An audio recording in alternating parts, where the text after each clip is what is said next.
Hello everybody and welcome back to another video. Today we are going to be doing landscaping tips. How to make your island look fabulous, just like mine, except not just like mine. So I'm trying to do more universal tips. I've seen some videos about like cottagecore or just specifically kidcore tips, and if you want a video like that, let me know in the comments below and I will do another more themed video later. But this video will be just kind of universal tips that I've found will help with hopefully any island, because not all of us want themes and that's okay. So yeah, let's get into those tips. Actually, first off, I just want to tell you, you've probably come to this video either because you're burnt out or you're just kind of, tired and stressed looking at the game. I know some people just feel stressed because they just don't know what to do and they're kind of leaving their island to ruin. But first off, I just want to tell y'all, burnout is completely natural, and sometimes the key to being productive is to take a step back from the game. So just do the daily chores and log off. Like, as a writer, I've learned kind of like that sometimes you just want to step it back. You want to take a break is completely what you need, and just step away from the game completely if that's what you feel like that you need to do. But however, just because you step away from the game doesn't mean you have to be completely away from the game. So this first tip is kind of about looking at your ideal island in kind of a retrospect. Like, what do you see? And getting those ideas out on paper. That's kind of what the writer brain in me tells me to do. Like, just lay it all out. Like, what do you want? If you haven't chosen your map yet, like, what do you want your island exit points and entry points to be? And yeah, like, what do you want? What do you want? It's very easy, like, get either just a piece of paper, or like some people actually have like journals exclusive to their island. You just kind of plan out like most of what you want. Like, what sort of areas do you see? Do you want cafes? Do you see yourself with a little farm? You want a little garden? Do you want a classy statue garden? I don't know. There's like, the sky's the limit. Like, what does your ideal island look like? And just, write it all down.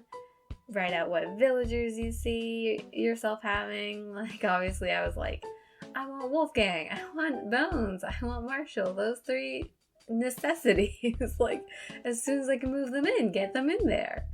And, well, I guess, like, if you've chosen a specific theme, obviously there are going to be villagers to match that theme. But also you can just put in your faves. Like, anything that would make you happy is a good idea, so do it. Alright, the second tip is doing the research and collecting. So go on Nookazon or any other item place that you want to. Personally, I always recommend doing Facebook groups. I know Facebook groups, obviously, if you don't want to give out your personal information or anything, or any chance of that, you can just create an AC burner account and join a whole bunch of Facebook groups, and people will still help you even if you do not have personal information attached to you.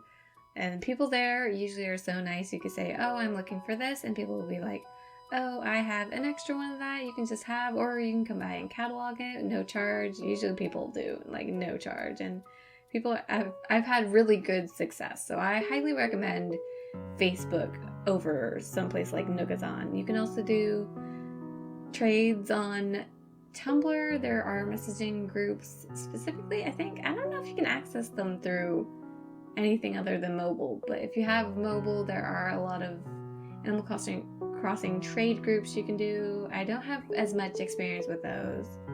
Or you can do Twitter, I guess. I don't know. I've only seen giveaways on Twitter. I've only had my Twitter for a couple weeks. A shout out to my Twitter, follow it, please. I post AC content, I swear. I'm trying to get that started, but yeah. So yeah, I would do the research and collect. I would be definitely not, everybody's like, wow, you have so many cool items, and I'm like, I that is basically because of the Facebook groups. Some of it is Nogazon, but mostly it's Facebook groups. Yeah, you do your research, collect the items, just gather all the stuff, just get that stuff, and kind of, because usually if you have a theme, or if you just like, oh, I like this item, I want to put it somewhere, you'll usually like find a place for it, even if it doesn't fit a specific theme. If you like it, go get it. My next step is gathering inspiration. So I come from Tumblr, if you don't already know. Fun fact, I started an AC Tumblr in 2017 when I was finally able to get New Leaf. I found out obviously about the game in 2014, but I didn't have a 3DS, so I used my tax refund money like the adult I was and bought a 3DS and New Leaf, and I joined the Tumblr community there, but obviously I was already on Tumblr as like a teen, and so I was just like, let me start AC Tumblr, even though I don't know what I was doing. But the people there definitely helped me. It's a great place to gather inspo, and I see, like, I've only been on Twitter for a couple weeks, but there's a lot of good inspo there, and then you can lurk Instagram, watch Animal Crossing YouTube, like, there's so many outlets for inspirations. Like, well, I can't speak for other creators. Personally, I find it flattering. Some people have said, oh, I've used like this certain area of your island for inspo, and like I've had people tag me in pics like, hey, like specifically, like I think with my cafe area, a lot of people are like tagging me in pics like, I also did a cafe area. I'm like, yay, more cafes for us all. And I just redid my cafe, so I'm like, hey, yes, can't wait to show it off again. Like, guys, I did another cafe. It's completely different. But yeah, the community, we all kind of just build off of each other. So I know, obviously, when the Ironwood kitchen set came out, people were like getting kind of gatekeepy, like, you're using the Ironwood kitchen set, I'm using the Ironwood kitchen set, stop copying my interiors. And I've had people before actually say, you copied my interior with my living room. And also people be like, can you send me more pics so I can copy your living room? So inspo is not copying. Inspo, good. Copying, bad. We don't want to get everything down to the very last, like, placement. We are kind of just, using, I wanted a lavender field. So, and I saw Poppy Pierre's lavender field. I was like, oh, it's a really good idea. So it inspired me to make my own lavender field and add the items I wanted. And it was all chill. And for a good faith measure, I did tag like, oh, Poppy Pierre inspired me to do my own lavender field. But yeah, definitely. So gathering inspo is good. Just copying, bad, very bad. Yes. So watch Animal Crossing channels, do speed builds, reblog stuff on Tumblr, or just gain like. I find Tumblr the best place for gathering inspo because you can tag it as inspo and have like an inspo tag on your blog, and you can have all that like stuff collected in one place. But you go to whatever social media account you feel the most comfortable with to gather your inspo and do more of that research for your own island. Because like, don't feel bad gathering inspo. Gathering inspo is okay. That's the main point of this tip. Inspo okay, copying bad. And if you want a little more detail about that, feel free to comment and ask me, like, what the heck are you talking about? Like, how do you define copying versus inspo? But hopefully I've kind of, like, mapped it out for you. But yeah, there it is. And my final tip is going to be about landscaping and waterscaping. Of course, can't do a video about landscaping if you don't mention landscaping and waterscaping at some point. So in New Horizons, obviously, landscaping and waterscaping is a new feature where you can just completely customize your island. Like, it's very hard, especially like completely copying somebody. As I mentioned in the last tip, it's pretty much impossible to like completely copy somebody else at this point. But yeah, so I'm a little bit shaky. Like, obviously a lot of my landscaping tips come from my experience with previous games, and especially New Leaf, but let me try to, like, you know, give some landscaping, waterscaping tips. So obviously, when choosing your map, you're definitely going to want to choose something, like, you have to notice the beach size. I have really skinny beaches, which is something I was not looking at when I was choosing my map. I've kind of had to deal with that. If you want to put, like, stuff on the beach and do beach landscaping, it's very important. Like, if you wanted to put houses on the beach specifically, you're definitely going to want to make sure you get big enough beach spaces for that. So that's something you can't change. And then the river, the river openings, I feel like. So I have a river opening on the left side of my island and then the bottom part of my island. So, and I know there's some maps where they have the rivers both facing on the front or exiting and entering on the front. You'll notice those can't be changed. So you're gonna have to deal with those. So just make sure when you're choosing your map, you make sure you look at those specific things because you can't change those. But everything else is fair game. Like, go wild.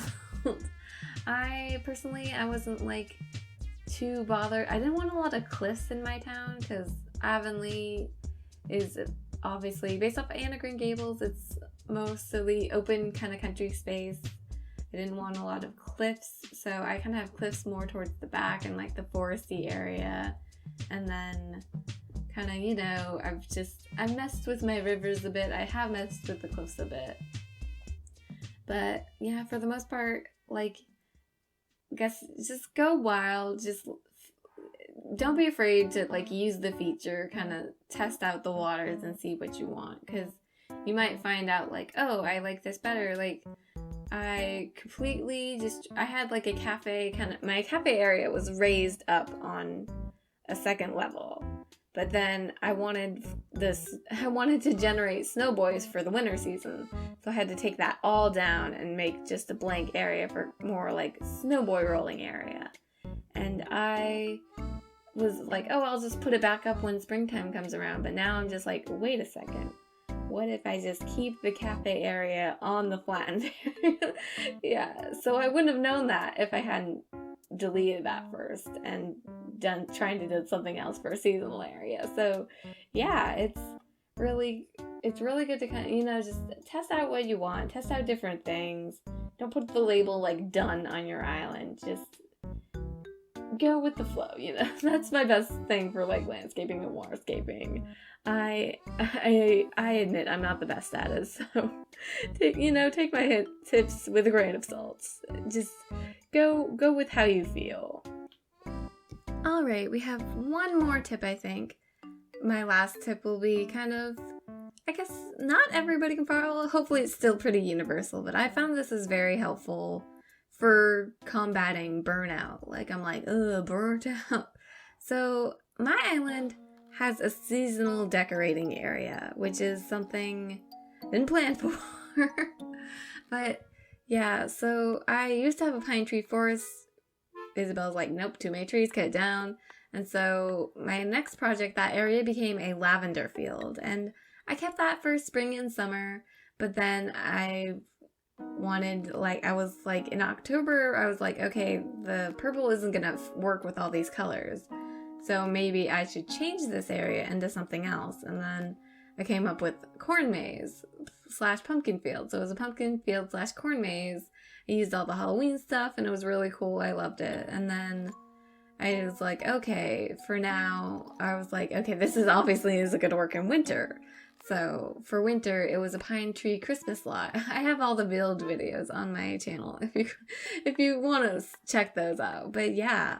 So I think seasonal decorating area is something kind of that I've found combats burnout, because burnout usually occurs when you're lost and you don't know what to do. You feel like your island's done. You feel like you haven't any more ideas left.